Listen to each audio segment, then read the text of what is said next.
thepeoplesconvoy.com. That is the website. It is under construction.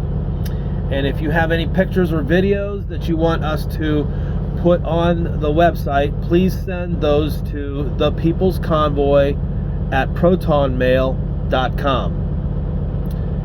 Again, if you have any pictures or videos of the People's Convoy, if you joined it anywhere along the way, please send those pictures and videos to thepeoplesconvoy@protonmail.com.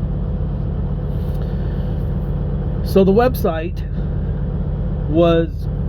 is basically going to be a place that we can archive the People's Convoy history, if you will, what it is, what it was, and by doing so, meaning pictures, videos. Hopefully there'll be a blog page, and maybe down the road, sometime down the road, who knows, an e-commerce page where we can, sell merch and all that. That's down the road. That's if that even happens, okay? If that even happens. But for right now, it's not something that we're planning to start up again, okay? I don't know where you all got this information. The only thing I said on my previous video was that the website is in the beginning stages. It's in the construction phase, and it will be coming soon. Hopefully it will be ready to publish in the next month or two. So never once did I mention anything about starting up TPC again, the People's Convoy. Never once. I don't know where you all got that information, but that's just another case of somebody running off with something in their head and making it a lie. Misinformation. So stop. Stop. It's not true. There's nothing in the plans or in the beginning stages of anything starting up TPC again. Okay? Relax. I have to insert here. I hear other people in other organizations or groups, they're so upset. They're just so distraught. They was like, why would people lie about them? Why would people make up this about us? It's not true. Why would... How does it feel? I mean, there was a time when you were lying about us. Now it's you. And you just can't figure out why they're doing it. Why would they do such a thing? It's not true. I don't know what to tell you. I feel your pain. Mike Landis and myself have let out or have exposed a lot of truths, and they've been rejected. Sadly, they've been rejected as being the truth. Not by everybody, but by most everybody. The comments, the replies have been very negative and unaccepted. Y'all are asking for the truth. We give it to you. When we do give it to you, you reject it. And yet, you have no problem accepting it as the truth from other people who are just spouting at the mouth. I mean, they may be making videos and saying things like, oh, I've done my research, folks. I've done my research. Believe this. This is true. You can do it yourself. Please do. It's all out there to be seen. Please do the research yourself. It's all out there. I've done my research. This is true and accurate information, and yada, yada, yada, and whatever. And it's not true and accurate information that they're giving you, but you believe it. And you don't even know who these people are, more than a live streamer. And yet, when you hear it from us, when you hear it from several of the lead organizers, you're getting good information from us, and you're rejecting it. You ask for it and we give it to you and you reject it. So this video is going to be, I'm going to skim across a lot of the questions that I've read or that that people have told me or asked me. I don't have a list. I'm in my truck. Check this out. I'm sitting at my table in my bunk. I'm in my sleeper right now, excuse me. I'm using my duffel bag, and my phone holder, I'm setting my phone in here, and it's holding my phone up. I don't have a fancy holder to hold my phone up. That's what I'm using. So, yeah, I'm in my truck. I'm at a rest area right now, and yeah, I'm working. I've been working. I've left the convoy. Let's see if I can get this back up. There we go. So, where to start? Where to start? So many things to say, so many things to talk about. Money. That seems to be a big deal. Money, money, money. I will tell you that none of us organizers, and I'll name us organizers, Mike, Rebecca, Scott, Chris, and myself. None of us organizers have done any wrong. There's been no wrongdoings.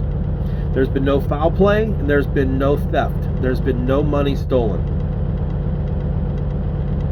I don't need to repeat that. That is the truth. So, understand, moving forward, that's in your head. That is the truth. And do not regret supporting the TPC, the People's Convoy. Have no regrets over it. We, as organizers, took very good care of the money that we were given in the field. From the time we left Adelanto, California, till the time we got back to Hagerstown the second time. The money was used for expenses. It was used for fuel and gas. It was used. Actually, there's a video of somebody saying that that somebody paid for our fuel and gas coming across from Adelanto to Hagerstown. That's partly true. There was an individual who did pay for about the first 3 or 4 fill-ups from out of Adelanto towards Hagerstown on the first trip. After that, we paid with cash that we had received from donations along the way. We paid with cash that we had in the field that we received. So that was a huge portion of our expense, was the gas and the fuel. There was times when one fill-up was over $60,000. Okay, that's a lot of money. And so we did use that money for gas and fuel fill-ups, and whatever other expenses we may have accrued during the course of the convoy. That is what we actually used up until the money was transferred. We had an avenue of getting the money transferred from the donations that were coming in from the website. We had an avenue of transferring the money to a local bank, and then being able to use a card from that local bank to eliminate the use of the cash on hand. So I hope that clears that up. I'm sure there'll be questions about that, but for right now, that's a skim over it, basically letting you guys know that that's what we did with the money that came in. We also released a pie chart. It was on our Facebook platform, as well as I believe the Telegram it was put out on our Telegram channel as well. And it was a pie chart of where the expenses, what percentages of the money was being used for, and the bulk of that expense was, of course, the gas and the fuel. And secondly, the second largest expense was for security. And then the other portion of the expenses were for miscellaneous, like for venues, or like, for example, the Hagerstown Speedway was costing us around $18,000 a week just for the location. There was other money that was there as far as the shower trailer. That was very pricey, and the porta pots and other miscellaneous, the trash and so on. And so it was all accounted for. There was a pie chart put out. Many of you probably didn't see that. I don't know. Haven't been following along too closely, apparently, but very quick to accuse, very quick to point fingers. But we did release that, and I hope that clarifies that. That gives you a good idea now of what the money went for.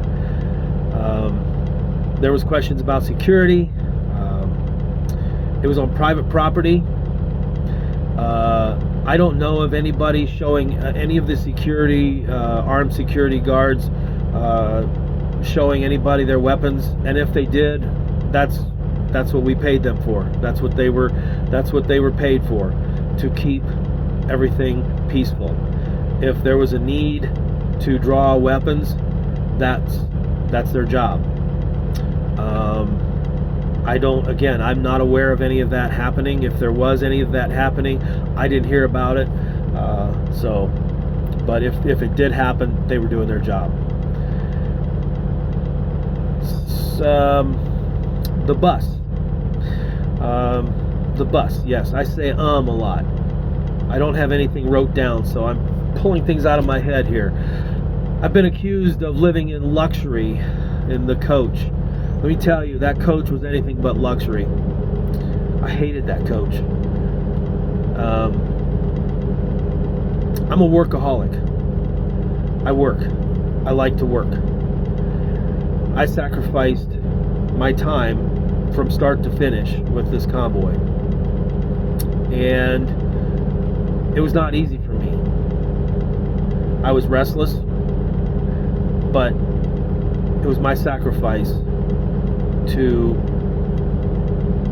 the people's convoy, to the public, and to this country, for my family, my friends, and for all of you. That bus was anything but comfy, cozy, cushy. The cots were small. There was like 12 cots. They were very narrow, about maybe even less than the width of a car seat. No showers. The restroom, you could only go number one. You could only pee in the restroom. It had a very small holding tank, and the only time that holding tank was emptied was when the bus went to get fuel, which was not very often at all. I worked out of the bus. That was my office. That was my workspace. There was days that I didn't even change. I didn't even get changed. It was a complete rat race. I pooped and peed in the porta pots that you all pooped and peed in. Facts. I took 3 showers at motels.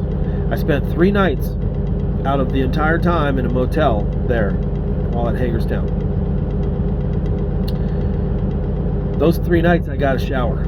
All the other times I showered in the bus. And I say showered, by me, what I mean when I say showered in the bus was these little wet wipes. Actually, here, I'll get one.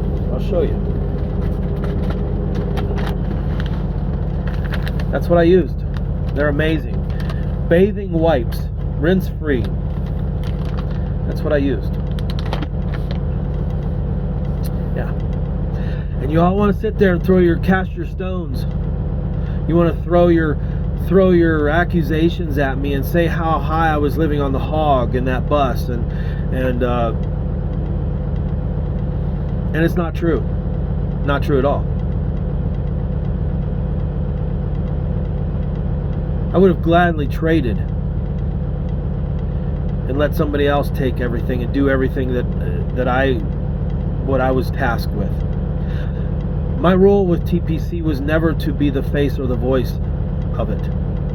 My role was to be the one behind the scenes, the hub to the wheel, if you will.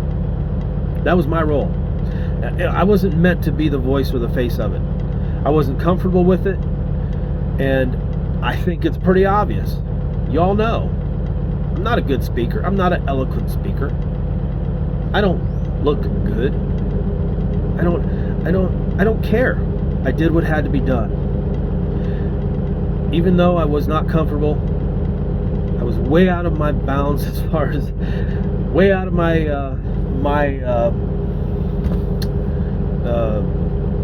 whatever you call it, arena. I did the best I could. And as far as the bus goes, there was a lot of talk about that.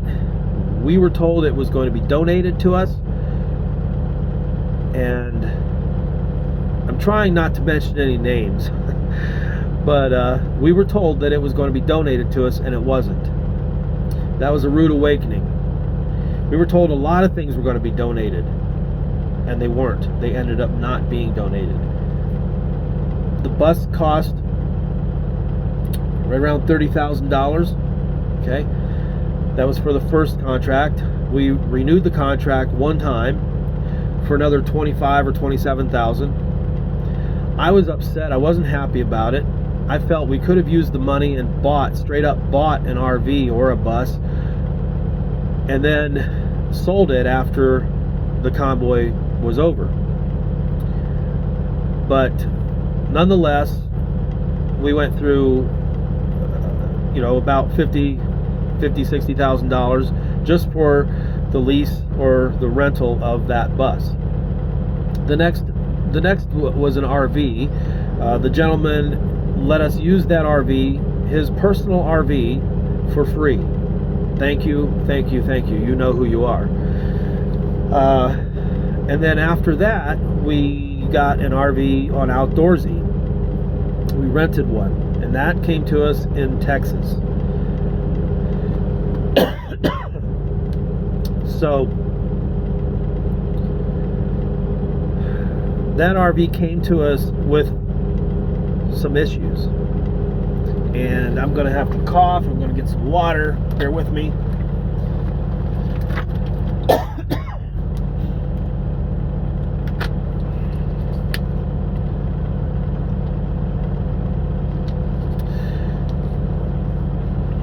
So we moved everything into that RV, and we drove that until California, until the mud pit in Sacramento. That is when the contract, the rental agreement ran out at the mud pit in California, the racetrack there. We called it the mud pit. You all know why.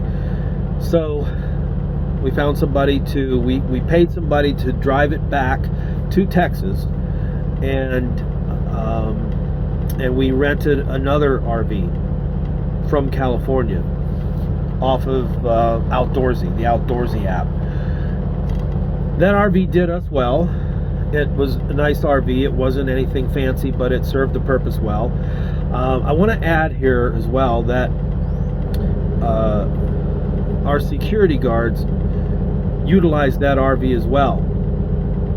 So we were saving a lot of money on motel bills, food, etc., and not having to pay the security guards overnight, like motels and whatnot. Okay, so these RVs had bunk beds in them, and sometimes there was 4 people sleeping in these RVs, and you add that up times $150, $170 a night. That all adds up very quickly. So we were utilizing those RVs to the max. Again, those RVs have small holding tanks for waste, for, we call it black, which holds the poop and the pee. The black tanks are small, and the freshwater tanks are smaller, and also the gray tanks aren't that big as well. So when they fill up, we have to find somewhere to dump them. And it's not that easy just finding somewhere to dump them. We have to go to a campground, or if we got lucky, a truck stop that has a dump station, we could do it there. There was also a cost involved with that. But so again, understand, I lived closer the way you guys lived. I lived that way too, for the most part. Yeah. So those RVs were nice to have, to be able to work out of, to have what they were intended for to be, was a mobile command center. So they served their purpose well in many ways. I don't think it's fair to cast judgment on us TPC organizers in using or renting RVs. A lot of your stories, a lot of your accusations are false. Many people, they claim they saw me. They had a Marcus sighting. He's got another new RV. No, that was wrong. That was false. You guys just believe people that come across and say things out of the blue. You don't even really know who they are. They might be live streamers. You don't really know them, but they say this, they say that, and you believe them, and they'll tell you, "Oh, it's true. I've researched it," or "Go research it yourself, folks. It's easy to do." And yet they're not even accurate statements, true and accurate statements. Or they might be partial truth, misleading at best, misinformation. So you're hearing the truth from one of the lead organizers right now. You don't have to accept it, but here I am. I'm giving you truths. Mike and myself have given many truths on social media platforms. We've commented on many things and have been rejected. Our truths have been rejected by many, by most. It's crazy. It's crazy. You all want the truth, but you don't accept the truth. You reject it when we give it to you. And yet you'll accept it as being the truth from people you don't even know, that aren't organizers, that are live streamers. So money. Back to the money. We were told that there was over $100,000. I want to say, I don't know the exact number, around $140,000, $150,000. Over $100,000 left over after all the receipts were accounted for. I hope I said that right. Does that make sense? You guys follow me? So we're way to the good on the money. I ran a pretty tight ship on the bus, and with money that we spent on gas and fuel, et cetera, et cetera, et cetera. After all the receipts were accounted for, there was over $100,000 left over with what we had pulled in from the field. And that means donations along the way, in person. As far as donations online, we have no access to those. We had no access to those. We don't know what money came in. I was not happy. I was not happy leaving Adelanto with that setup. We drove on broken promises. We were promised that we would be getting a weekly statement, and we never got one. I wanted to shut the convoy down coming across the first time.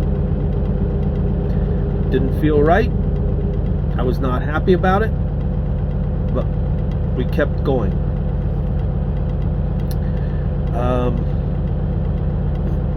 We have no access to that number. That number is not a computer. On the website, it was not a computer-generated number. Okay? That number was manually typed in by somebody, and it was randomly done. It wasn't every time there was a donation. So understand, there may have been a week or 2 weeks or 3 weeks or a month where the number didn't change. That's because nobody updated it. We didn't have access to it. I didn't have access to it. Okay? I had no access to that. There was also several times when the donation button did not work on the website. At one time, it was nearly a month that it wasn't working. People were emailing us. They were notifying us that it didn't work. And so all I could do was pass it on. So that was frustrating. To be honest, we have no idea where the money's at that was raised in donations on the website, and in crypto as well. Crypto, we were told, was somewhere around 140,000 or so in crypto money. Well, it needed to be converted, which is easily done. If anybody knows much about crypto, it can be done fairly quickly. But there was also, till they got to that point, there was also a dip, a huge loss. It went down. Cryptocurrency went way down. So we were told that we lost probably around 30 to 40,000 or more dollars off the total amount. We don't know where that money's at. There was also like around 140, 150,000, somewhere in there, that this particular organization or whatever kept as a payback for people that wanted their donations back. And you only have 6 months to get a refund on your donations. So they were holding that money back for people that were asking for their donations. I call those people Indian givers, but nonetheless, there was many people who did ask for their donations back, and they were refunded. And that's what that amount of money was held back for with this particular business or group or organization. So all in all, we were told there was, at the end of it all, there was around 350,000 ish, 400,000, between $300,000 and $400,000 that was there. That was, at the end of it all, it was there, meaning in the bank. We don't know. But I will tell you, we are investigating. And as far as money in the field, monies that I was responsible for, monies that we as organizers were responsible for, we're over 100,000 to the good. It was right around, I think it was around 150,000 to the good, after all the receipts and everything was accounted for.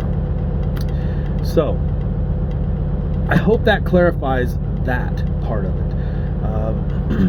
The $15,000, us organizers never once released a statement asking for $15,000 for anything.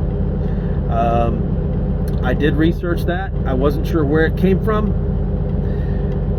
When I'm on stage, or when I was close to the stage, I wasn't always listening to what people were saying that were talking on stage. So I may not have heard everything that was said, but I did research the $15,000. And Santa told me, Dave Riddell told me, that he's the one that put the cry out for that on his live stream. And also, he announced it over the CB as we were convoying. So anybody that had their CB on heard it and was a live streamer. It went all over their live streams. So people heard it from the CB through the live stream channel. Does that make sense? So that answers that question. That was for the Bunker Hill location. We had not, as organizers, had not yet talked with the owners of that location. There was a lady that was in charge. She was trying to get locations for us in the DC area. She had conversed with Santa about that particular location. Later, I had conversed with her as well. She did give me the same numbers, and we had not locked down that particular location. There were several other locations we were looking at, and Hagerstown Speedway was one of them. We were still waiting to hear back from Hagerstown Speedway. Scott and Chris, they did go down and meet with the owners at Bunker Hill, at that particular location at Bunker Hill, and there was, they did reach a much lower number, and the thing that held us back was there was no water. And the way we felt was we needed water. If we go there and we have no water, well, I've seen comments where people were so upset because there was no restrooms at particular locations where we stopped, and there were, but they said there wasn't. So if we would have went somewhere and there was no water, it would have been bad, really bad. But that was still a possibility. The night before we rolled into Burbank, Ohio, and had our rally in Burbank, Ohio, we got a call from the track owners at Hagerstown Speedway saying that we were welcome to come. And I think for a period of maybe like 3 weeks or 2 weeks, I'm not sure the length of the stay, but we had to be out by a certain race, by a certain time, certain day, because they had a race that they needed the space for. And the cost was like $2,500 or so, I believe it was $2,500 a week, plus trash was $200 a week, and that we would pay at the end of each week. That was the agreement that we had made with the track owner. We said, okay, that sounds good, we will be there. And so that's where we went. We announced it the next day at the Burbank, Ohio rally. I announced that from the stage, and everybody was excited about it. So that's what we did. The $15,000, I talked with Sasnick about it as well, because that was also brought up in a lot of videos or a lot of comments, and he did tell me, yeah, he said, when I called your name, you were talking to somebody, your wife or somebody, and I was like, okay. But he told me he dropped about $1,800 in that box from other people and from his own personal, for that particular $15,000 need. And the total in that box that night was $3,400. Now, one thing you'd understand, sometimes those boxes looked a lot fuller. They looked like they had a lot more money in than what they did. A lot of $1 bills, 5s and 10s were crumpled up, and oftentimes it looked like there was more money than what there actually was in there. But that particular evening, it was $3,400 in there. As far as the 15 grand, we don't know what was donated on the website. Again, we had no access to the website donations. We don't know what came in. We have no idea what came in. And if there was even $15,000 raised, we don't know. We have no idea. The only thing that I can tell you that specifically was raised was the money in the box that night at the Ohio rally, which Sasnick particularly said his $1,800 went in there. The rest of the money, if that was just a general donation or if that was particularly for the 15 grand, I don't know. We didn't separate it out because we didn't have anything locked down for 15 grand. That to me was a moot point. The 15 grand I wasn't aware of that. So understand too, again, oftentimes when I was on stage, somebody else was on stage, I was sitting next to them or sitting off to the side. I may not have heard what they were saying. So don't sit there and say that I knew about this or whatever. I didn't. I wasn't aware of where that was coming from. I did the research, talked with Santa, and he said, like I explained earlier. So I hope that clarifies that. I hope that gives you an answer on that particular topic. Oh man, Mike, why did Mike leave? Mike left. He had to go to work. He did say he was coming back. His load that came back canceled. So that put a screw in it. He was over in Ohio or Pennsylvania somewhere.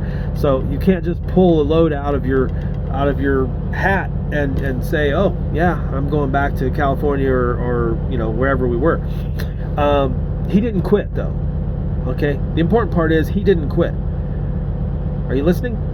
He was on every call. He was on every conference call that we had. In every decision that we made, he was making decisions. He was involved with everything. Right up to the very end. Right up to the day that you all said we quit, that we shut down, which we didn't, by the way. You all shut us down. We didn't shut down. I specifically stated in the statement that I read what our plan was moving forward. I read that statement to Mike. We were in the RV, and we read that statement before we read it to Santa, and Mike approved of it, and that was final approval. Once he approved of it, we read it to Santa. I put it on the website, and then we went out and I read it. After I read it to Santa, he got up and he said, well, it was nice knowing y'all. I wish I'd have known this before I spent $1,300 on porta pots. And he walked out. Sorry, man. Wasn't the thing to do. But he did admit to it. He admitted that everything that happened that day was his fault. He did. I saw it. And but the people that were around him rejected that. They totally rejected the truth from Santa himself, from Dave Riddell himself. He later then admitted in a Q&A that his first plan was a bad plan. I'm not sure what his plan all existed of, but it was a bad plan. And by his own admittance, it was.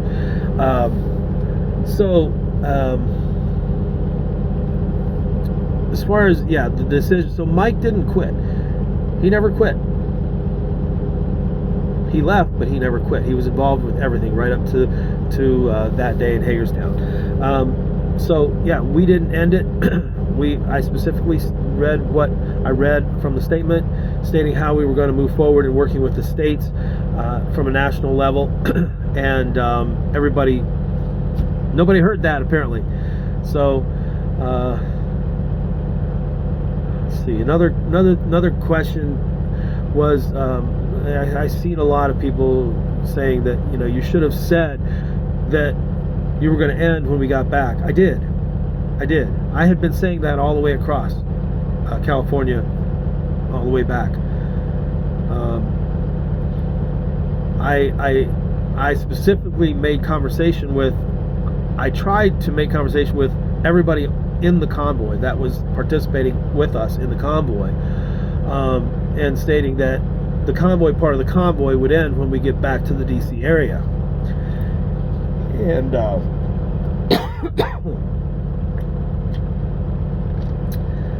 and everybody that I talked with about it, well, yeah, we figured it would. It was understandable. Convoys don't go on forever, and a convoys. But when we get back to the DC area, that's when the convoy part of the convoy was to end, and it was accepted by everybody. Everybody that I spoke with was understanding and figured as much. So I don't know where the confusion comes from. Just troublemakers maybe, just people trying to stir the pot. I don't know. I'm not sure. If I missed telling you that, I'm sorry. But that was no secret. That was nothing new. So that had been mentioned all the way across. Gosh. Let's see, so much more I could talk about.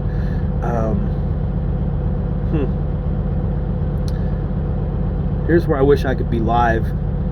I wish I could read your comments, but I just can't. Again, if you're going to comment, please be nice. Comment the truth.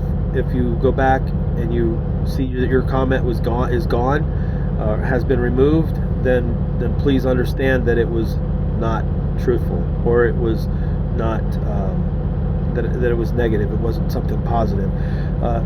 TFC was a positive movement. It was a great thing.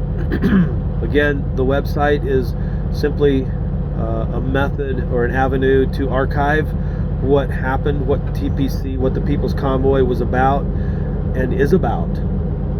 Not once at any time did I say that the People's Convoy was going to be starting back up. I don't know where you guys got that from, but the website is all that I said was in the construction phase, and that it would be released or published soon in the very near future. So it'll probably be about a month or two till everything gets done and gets ready to be published. But until then, send your pictures and your videos to the People's Convoy at protonmail.com, and we will get those organized and we will get them up on the website, and it'll be interesting. A lot of people are excited about it. Many people are asking about a merch page, wanting to buy hats and stuff like that, t-shirts and things. That would be down the road. The e-commerce page would be down the road. If we do any sort of a merch page, that would be down the road. But for now, right now, it's just strictly somewhere to go to archive the People's Convoy movement. And so any pictures, videos that you have, hopefully we can have a blog page up as well. And anything you have, please get it to us. Email it to us, share it with us, and we'll share it with the world. It was certainly something that we can be proud of. I certainly was proud to have shared the moments with you all, with all those who participated and who donated. It means a lot to me, and I'm proud to have done that. I want to say how important it is for you all to understand the importance of getting involved at your state and local levels. It's so important. That is where the power is at. The power is with you, the people. When you, the people, congregate together, when you unite together with people of like minds, people in your towns, in your counties, your townships, your municipalities, your cities, your states, come together as one and fight together. That's power. That is power. That is so much power. And when all the states can unite together as one and move into DC, man, that's more powerful than anything, because that's where the power is. It's within you, the people, from the states. And I can't stress that enough. I can't. I really can't. And I know it's tough when you're a trucker, especially, depending what kind of a job you have. It's tough to be involved at things going on in your state and local levels. I understand that. I worked at a federal level as far as I was in DC fighting and lobbying for the trucking industry, fighting overregulation in the trucking industry. And so that's where my familiarity lies, within at a federal level. But that is what also brought me to understanding the importance of getting involved at a state and local level. Sitting down in meetings on the Hill, both on the House and the Senate side, all over the rooms, in meetings after meeting after meeting, and hearing them say, we have to hear from our constituents. We need to hear from our constituents. We're not hearing from our constituents. They need to hear from you. And the reason that they're getting all these other dumb bills and whatever else is being looked at or passed or whatever is because the squeaky wheel gets the grease type of things going on.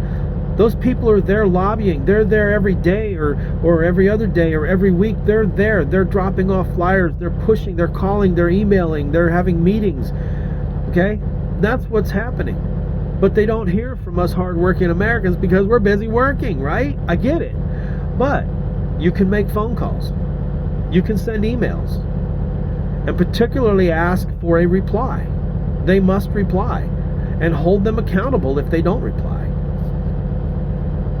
That's important. Being truck driver, if you're out all week or you're out several weeks, whatever, you're only home on weekends, it really makes it rough to be a part of something, because a lot of the local county and whatever state meetings that they have are held during the week. If you're involved in anything like a township or a county seat or anything like that, so it makes it very difficult to be there. I understand that, but if you are home, go when you can, attend when you can, and get involved in any way you can. School districts, get involved. That's very important. Get involved in somehow. Get involved in your local school districts. That is where the power is, folks. That is really where the power is at. And I cannot stress it enough. I can't. I simply can't. So, gosh, there's so many more questions, so many more things. I should have had a list, but I don't. It's getting dark in here. I need to get rolling. Maybe I'll continue this at a later date, do another video. This already is probably way too long, but I hope this gave you some information, gave you an insight of some things you questioned. Now you know the truth, and you can email us at thepeoplesconvoy@protonmail.com. If you have any questions concerning this video, my videos, or what I've said, again, keep it clean, keep it nice, keep it positive on your comments on this channel. I appreciate it. And yeah, I guess we'll move on. Hopefully I've covered a lot of the important questions you all had. I'm sure there's more. I'm sure there's many more questions you all had, but I know those are a lot of the questions that people were bringing up and that people had so far. Alrighty, wherever you're at, I hope you have a good day, whatever time of the day or night it is. Stay positive, stay focused, and get involved. Get involved, get involved. Please get involved.